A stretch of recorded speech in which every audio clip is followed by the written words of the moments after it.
দুপুরবেলার খাওয়া দাওয়ার পর্ব শেষ হয়ে গেছে।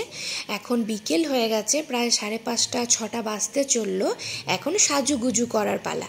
বুনু মেহেন্দি পরবে, আর সেটা দেখে আমার এই যে ছোট্ট মা বলছে, আমিও কিন্তু মেহেন্দি পরবো, মিমির বিয়ে আর আমি মেহেন্দি পরবো না। আর ওর কত ধৈর্য দেখো, বসে বসে কিন্তু চুপ করে মেহেন্দি পড়ছে, কোনো বিরক্ত নেই। বোনের বিয়েটা ফার্স্ট টাইম আর কি আমি নিজের হাতে সবটা করছি। ওমা ধান কতটা? 4-5টা মতো। আরে জলের কদিতে কতটুকু লাগে? ব্যাস। কি হচ্ছে মা? কিছু নেই, ভয় পেও না বেটা। আর সব কিছুর মধ্যে বুনু কিন্তু ছবিটা কিন্তু খুব সুন্দরভাবে টুকটুক করে তুলে নিচ্ছে। বুনুকে কিন্তু খুব ভালো লাগছে, সকালেও খুব ভালো লাগছিল, এখনও খুব ভালো লাগছে।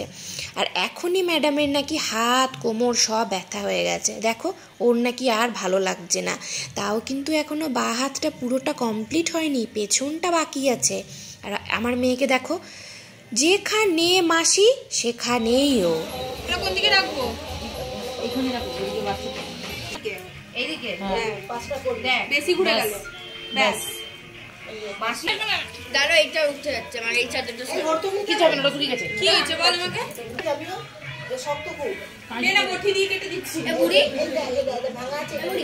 এবার দিদি নিয়ে চলে গেল সেটা দেখ। আর আমাদেরও কিন্তু মেহেন্দি পরার কথা ছিল, একটু নাচ গান করার কথা ছিল, কিন্তু এখন অনেকটা সন্ধে হয়ে গেছে, তাই জন্য আর সময় নেই। আর এখনও অনেক কাজ বাকি, কুলো সাজানো, আরও কিসব জানি সব বাকি রয়েছে। আসলে আমার বিয়ের পরে এটা প্রথমবার আর কি বাড়ির বিয়ে, বুনুর বিয়েটাই আমি প্রথম পেয়েছি। তাই মা বলছে তুই সবটা কর। এবার অনেকে ভাববে যে কাকি কেন করছে না, এটা বলেনি। আর 4 বছর 4.5 বছর হয় আমার ছোটো কাকা আমাদের সবাইকে ছেড়ে চলে গেছেন, তাই জন্য কাকি কিছু করতে পারছে না। আর পিসিরও সেই একই অবস্থা, পিসেমশাইও 3 বছর 3.5 বছর হয় আমাদের ছেড়ে চলে গেছেন, তাই জন্য পিসিও কিছু করতে পারছে না, বলে দিচ্ছে। আর এই যে দেখতে পাচ্ছ এগুলোর মধ্যে আমি সিঁদুর দিচ্ছি, এটা কিন্তু কোনো নিয়ম নয়, শুধু দেখতে একটা কেমন লাগছে তাই পিসি বলছে সিঁদুরের ফোঁটা দে, দেখবি এটা কিন্তু খুব ভালো লাগবে দেখতে। আসলে ওনাদের তো অনেক এক্সপিরিয়েন্স। আর সবাই বলছে তার সাথে, তুই তো বুনুরটা প্রথম থেকে শেষ অবধি সব কিছুই করছিস, তাহলে মায়ের কাজটাও তুইই কর, তুই প্রথম থেকে শেষ অবধি সবটা কর। তাই ইচ্ছে আছে আমি প্রথম থেকে শেষ অবধি সব নিয়ম কানুন নিজের হাতে করব।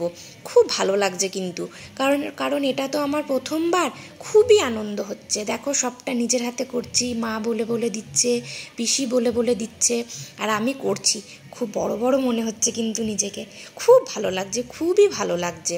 বুঝতে পারছি না কোনটা কোন দিকে, তাই পিসি একবার বলছে, মা একবার বলছে, সবটা মিশিয়ে কিন্তু খুব ভালো লাগছে। আর প্রথমে ঘরটা একটু গন্ডগোল হয়ে গেছিলো, তাই উঠিয়ে পরে আবার সুন্দর করে বসিয়েছি। আর কুলোটা দেখো কি সুন্দর, কাদের কুলো আমাদের মতো সাজানো হয় এটা কিন্তু কমেন্টে নিশ্চয়ই জানাবে, কারণ প্রত্যেকের কুলো কিন্তু আলাদা সাজানো হয়, সবার কিন্তু একরকম হয় না। আর এখানে সবাই মোটামুটি বসে গল্প করছিল, আমাদেরও কুলো সাজানো হয়ে গেছে, আর বুনুরও ঘাড়ে খুব ব্যথা করছিল। আর সবথেকে আনন্দের বিষয় হচ্ছে বুনুর বিয়েতে আমরা কিন্তু প্রত্যেকেই সবাই নিজের হাতে সবটা করছি। এখানে কিন্তু ছাতনাতলা হবে, আর তাই এখানটা সাজানো গোছানো হচ্ছে। মামা, ভাই, মামার কিছু বন্ধু, মেসো, এই যে আমার মেসো মাটি কুড়ছে, সবাই মিলে কিন্তু নিজের হাতে আমরা সমস্তটা করছি। এটা খুব আনন্দের বিষয়। তোমাদের সাথে আবার একটু পরে দেখা হবে।